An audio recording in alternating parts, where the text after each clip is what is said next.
अनु को हैरत हो रही थी कि यह सिर्फ मेरी सासू माँ का दिखावा था या फिर सच में अतुल जी की माँ ऐसी हैं। सभी आज तक बोलते रहते थे कि सास बहुत गर्म होती है, ससुराल में जीना मुश्किल कर देती है, वगैरह वगैरह। ये तो बिल्कुल विपरीत है। तभी अतुल बाथरूम से फ्रेश होकर आते हैं और अनु को कुछ सोचते हुए देखकर कहा, कहाँ खो गई मेरी अनु? बस कहीं नहीं, यूं ही। अतुल की बाहों में लिपटते हुए बोली, आपके बारे में ही सोच रही थी। क्या सोच रही थी? अभी नहीं बताऊंगी, सो जाइए। दोनों सो जाते हैं। कल की सुबह एक नई सवेरे और नई उम्मीदों के साथ हुई। सुबह जब आंखें खुलती है, अनु देखती है कि कविता जी सारा काम कर चुकी होती है। कविता जी अनु से कहती है, अनु पहले तुम स्नान करके पूजा कर लो, फिर सभी साथ में नाश्ता करेंगे। जी ठीक है, अनु बोली। माँ, आपने मुझे जगाया क्यों नहीं? मैं भी कुछ काम में हाथ बटा देती।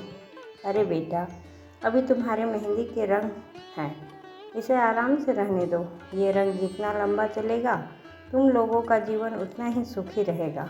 मैं हूँ ना अभी। और कौन सा कहती हूँ कि तुमको नहीं करना है। मेरे बुढ़ापे का सहारा तुम ही तो बनोगी। 2-4 दिन इसी तरह बीत गए। अनु बोली, मुझे मम्मी के यहाँ जाना है। कोई बात नहीं, कविता जी ने कहा। अतुल से कविता जी ने कहा, अनु को मम्मी के यहाँ से घुमा लाओ। अतुल ने ठीक है माँ कहा और अनु को ले गया। जब अनु अपनी मम्मी के यहाँ जाती तो 1 सप्ताह 2 सप्ताह रुक जाती। यह बातें सुशील और सुमन जी को अच्छी नहीं लगती। हमेशा कविता जी को कहते कि आप बहू को सर चढ़ा दिए हैं। बेटी कहकर शादी के बाद इतना कोई मायके जाता है क्या? कविता जी कहती हैं, अभी बच्ची है, नासमझ है। जब बाल बच्चे होंगे तो खुद ही जिम्मेदारी का एहसास होगा। थोड़े दिन में समझदारी आ जाएगी कि ससुराल में उसका अपना घर है। अभी तो मैं हूँ ना घर देखने के लिए।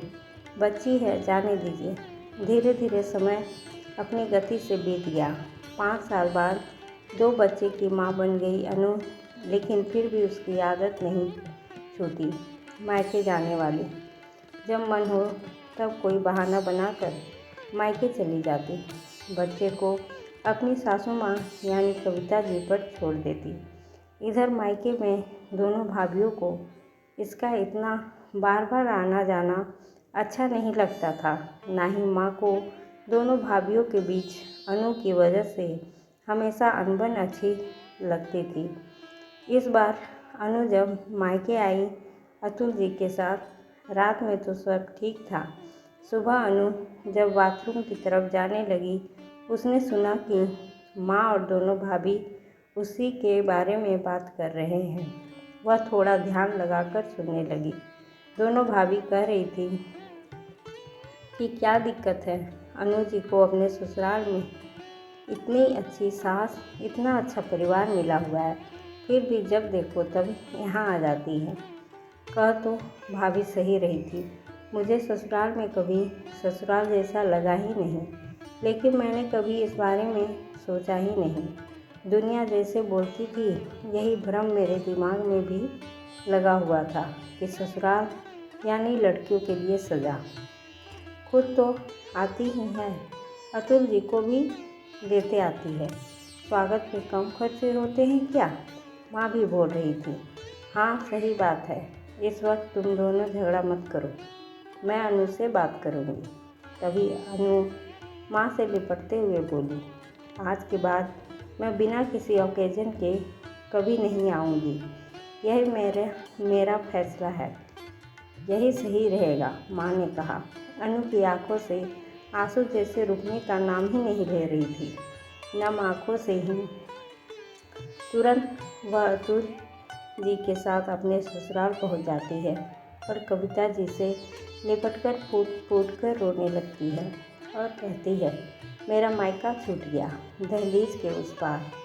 कविता जी बोली, अरे पगली, तुम्हारा दूजा मायका हमेशा तुम्हारा इंतज़ार कर रहा है। अपने घर को रोशन करो, यही तुम्हारा असली मायका है। माँ ने कहा।